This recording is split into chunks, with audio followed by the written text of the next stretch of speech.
ప్రపంచంలో అత్యంత కీలకమైన ఆయిల్ మార్గం స్ట్రెయిట్ ఆఫ్ హార్మోజ్.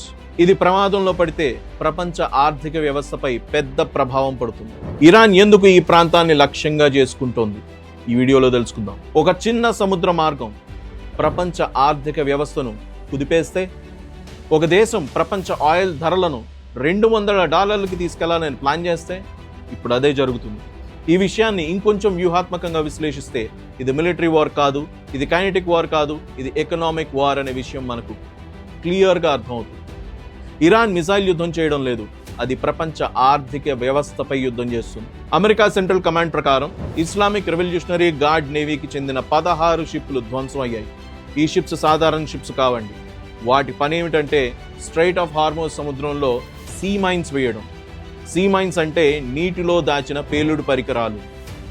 ఏదైనా ఆయిల్ ట్యాంకర్ వాటిపై నుంచి వెళితే పేలుడు సంభవించి నౌక నాశనం అవుతుంది.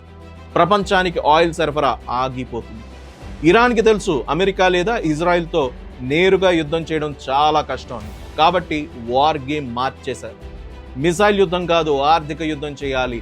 ఆయిల్ రిఫైనరీలు, ఆయిల్ డిపోలు, సముద్ర మార్గాలు ఇవన్నీ లక్ష్యంగా మారాయి.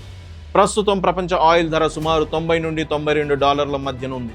కానీ ఈ మార్గాలు బ్లాక్ అయితే ఆ ధర $200కు పైగా వెళ్ళొచ్చు. అప్పుడు ప్రపంచ ఆర్థిక వ్యవస్థే కుదేలైపోతుంది. కాబట్టి ఇది కేవలం 3 దేశాల మధ్య యుద్ధం కాదు, ప్రపంచ ఆర్థిక వ్యవస్థను లక్ష్యంగా మార్చుకున్న యుద్ధం. దీని గురించి మీరేమనుకుంటున్నారో కమెంట్స్లో చెప్పండి.